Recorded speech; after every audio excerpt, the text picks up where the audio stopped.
What if I told you there's a combat aircraft that can take off from a space smaller than a pickleball court? That it flies farther than most fighters, carries the same weapons as an F-35, jams enemy radar the way a dedicated two-crew electronic warfare jet does, and makes its own combat decisions in real time, in active jamming environments, without a pilot, without a remote control, without even a GPS signal? And that this aircraft already exists, is already in testing, and is already changing the way the United States thinks about air power. It's called the XBAT, and at first glance, it looks like just another unmanned jet in a long line of Pentagon programs with ambitious PowerPoint slides and uncertain futures. But the deeper you dig into this one, the more it starts breaking assumptions that we've built about air power over the past 50 years. Assumptions about where aircraft can launch from, how they fight, what they cost, and maybe most importantly, who is really flying the mission. Today we're going to answer the questions that actually matter. How does a jet with a 2,100 nautical mile combat radius pull off vertical launch and recovery from a surface the size of a parking space? Why does the XBAT run a combat-proven fighter engine instead of the business jet motors most drones use? How can one unmanned aircraft replace the mission of a two-crew electronic attack jet and then keep fighting even after it's completely out of weapons? And most importantly, why does this change the way the F-35 fights without replacing it? Stick with me, because by the end of this video, you're going to understand why the XBAT isn't just another aircraft program. It's the moment the Hivemind woke up. Before we talk about how the XBAT fights, we need to talk about how far it can reach, because range is what separates an interesting aircraft from a strategic one. When most people hear the words vertical takeoff drone, they picture something small and tactical, a system tied to the front line, a defensive tool, not a power projection platform, something useful in a limited area, disposable after a single mission. That assumption collapses immediately when you look at the numbers. The XBAT has a combat radius of 2,100 nautical miles. That's roughly 3,900 kilometers, with a full mission payload on board. To put that in perspective, that's the distance from the east coast of the United States to well past the middle of the Atlantic Ocean. It's the distance from London to Baghdad. It's the kind of range that turns a tactical tool into a theater-shaping asset. This means the XBAT doesn't just operate from unexpected places. It projects power across entire theaters of operation. It can launch from a dispersed pad far from any front line, climb to cruising altitude, loiter over a target area for an extended period, shape the fight, and do all of this before a single manned fighter ever crosses a border. Here's why that matters beyond the impressive number. One of the core vulnerabilities of modern air power is the fixed airfield. Runways, hangars, fuel storage, maintenance facilities, all concentrated in a known, targetable location.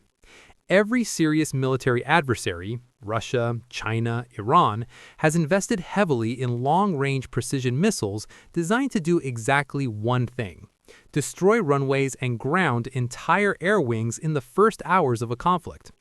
The logic is simple and brutal. No runway means no air power. Neutralize the airfield and you've effectively taken a modern air force off the board. The XBAT was built as a direct answer to that logic, and we'll get to exactly how it does that. But first, we need to look under the hood. Here's a decision that sets the XBAT apart from virtually every other unmanned combat aircraft currently in development. Most collaborative combat aircraft, the category the Pentagon calls CCAs, use business jet engines. Engines optimized for fuel efficiency, long endurance, and reliability. Great for staying airborne for extended periods. Not great for everything else. The XBAT uses the GE F-100. Let that sink in for a second. The same engine family that powers the F-16 Fighting Falcon and the F-15 Eagle, an engine with somewhere between 30 and 40 million flight hours accumulated across decades of combat operations. When we say this is a proven engine, that's an understatement of historic proportions. This is the heartbeat of two of the most successful fighter aircraft in aviation history. So why does an unmanned aircraft need a fighter engine? 3 reasons, and each one matters. Reason 1. Afterburner. There are specific moments in combat where you need raw, explosive thrust immediately. Launching an air-to-air missile at maximum speed to extend its range. Aggressing a threat envelope before a surface-to-air missile reaches you. Intercepting a fast-moving target. A business jet engine can't do any of those things at the level required. The F-100 can. And when it does, the XBAT becomes something categorically different from what most people imagine when they picture a drone. Reason 2. Electrical power. Military engines generate significantly more electrical power than their civilian equivalents, and the XBAT is, at its core, a flying supercomputer. Its artificial intelligence brain, its sensor fusion suite, and its electronic warfare systems are extraordinarily power-hungry. Without a military-grade engine generating the required wattage, none of that equipment can operate at full capability.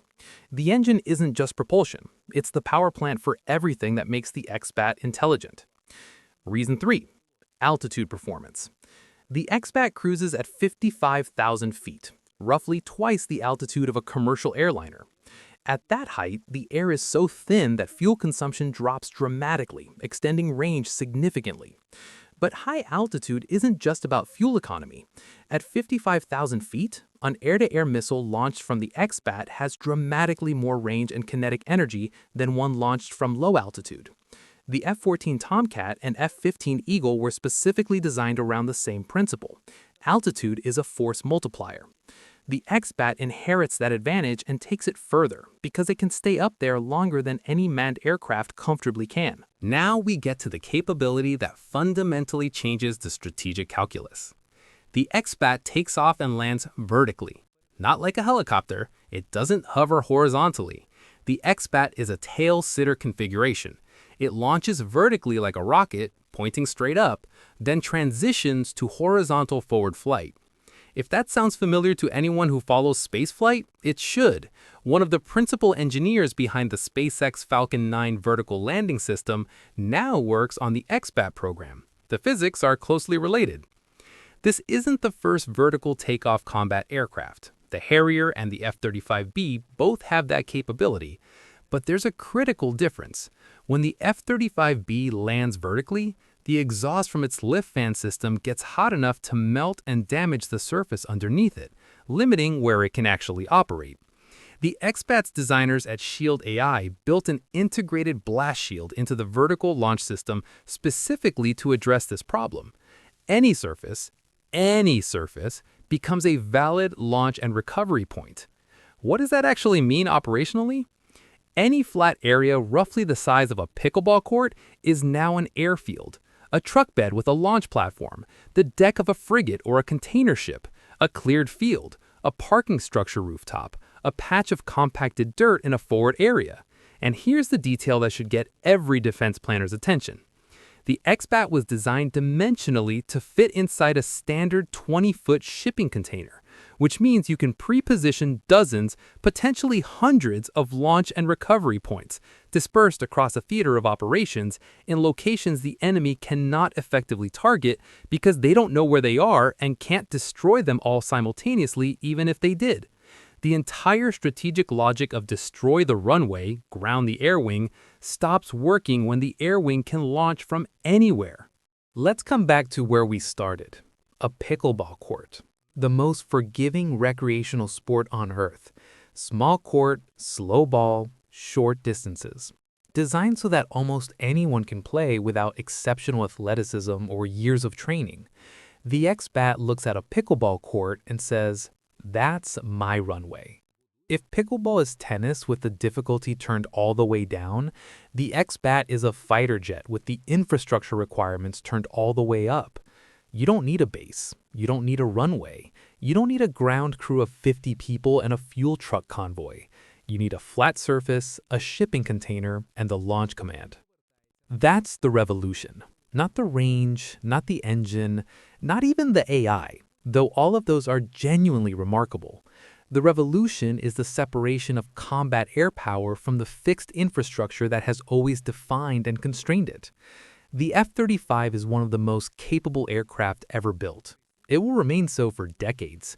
But the F-35 needs a runway. It needs a carrier deck. It needs the entire complex, expensive, targetable infrastructure of modern air operations. The XBAT needs a pickleball court. And when you pair them together, when you put 4 or 5 XBATs in front of every F-35, absorbing risk, building the tactical picture, suppressing air defenses, staying in the fight after the manned aircraft has gone home, you get something that is qualitatively different from anything that has existed before in air combat. You get a distributed, resilient, adaptive system that doesn't have a single point of failure, that can't be grounded by destroying one runway, that can't be jammed into ineffectiveness because the critical intelligence functions don't depend on external signals, that gets smarter with every mission because the hive mind is continuously learning.